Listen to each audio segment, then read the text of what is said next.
and your mood in check. But irritability isn't just about food.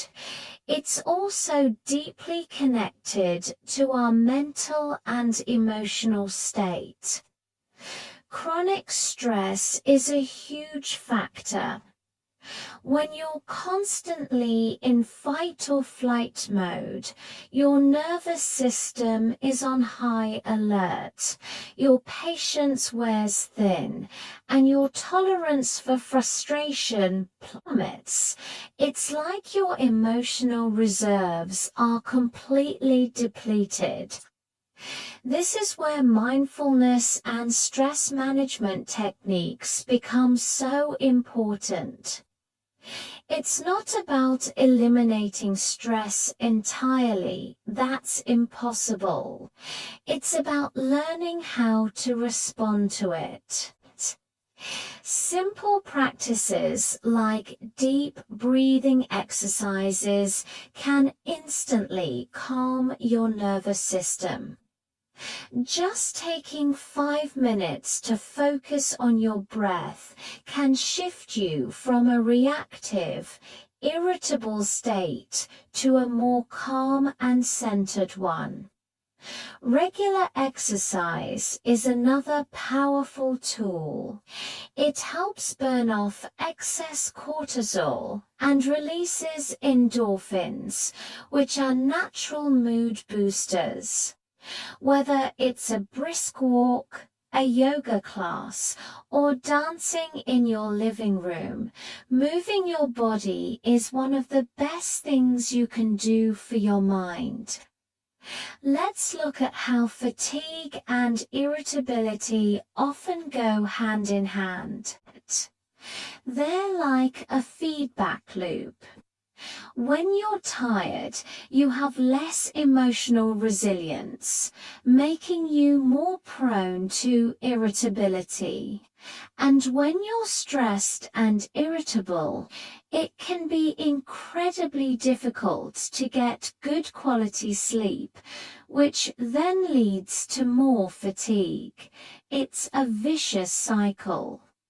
Recognizing this connection is the first step to breaking it.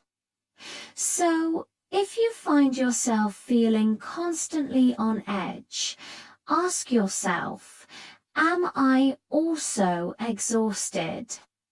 And if you're dragging yourself through the day, check in with your mood. Have I been more short-tempered than usual? Often, addressing one issue can have a positive impact on the other. For example, prioritizing your sleep won't just give you more physical energy, it will also improve your mood and patience. And managing your stress levels won't just make you feel calmer, it can also lead to better sleep and less physical exhaustion. They are two sides of the same coin. Another powerful factor influencing both fatigue and irritability is your gut health. You've probably heard of the gut-brain axis. It's the constant two-way communication between your digestive system and your brain. An unhealthy gut with an imbalance of good and bad bacteria can send inflammatory signals to your brain, contributing to brain fog, fatigue, and mood swings. This is why a diet filled with processed foods, sugar, and unhealthy fats can leave you feeling both physically and mentally drained. On the other hand, nurturing your gut with fiber-rich foods like vegetables, fruits and whole grains, as well as fermented foods like yogurt, kefir, or kimchi, can have a profound effect on your overall well-being. These foods feed the good bacteria in your gut, which in turn produce compounds like serotonin, a key neurotransmitter for mood regulation. About 90% of your body's serotonin is actually made in your gut. So, a happy gut really can lead to a happier, more energetic you. Let's not forget the role of hormones. Hormonal fluctuations can be a major source of both fatigue and irritability, especially for women during their menstrual cycle, perimenopause, or menopause.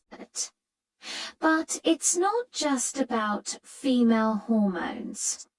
Your thyroid, a small gland in your neck, is the master regulator of your metabolism. If it's underactive, a condition called hypothyroidism, it can lead to severe fatigue, weight gain, and depression. If it's overactive, hyperthyroidism, it can cause anxiety, irritability, and trouble sleeping. Adrenal fatigue, while a more controversial term, points to the exhaustion that comes from chronic stress taxing your adrenal glands. If you're experiencing persistent and unexplained symptoms, it's crucial to speak with a healthcare professional. A simple blood test can check your hormone levels and rule out any underlying medical conditions. Don't just assume it's something you have to live with. Getting the right diagnosis can be a complete game changer. So, how do we put all this knowledge into practice? It starts with mindful self-awareness. I want you to start thinking of yourself as a detective. When you feel that wave of fatigue or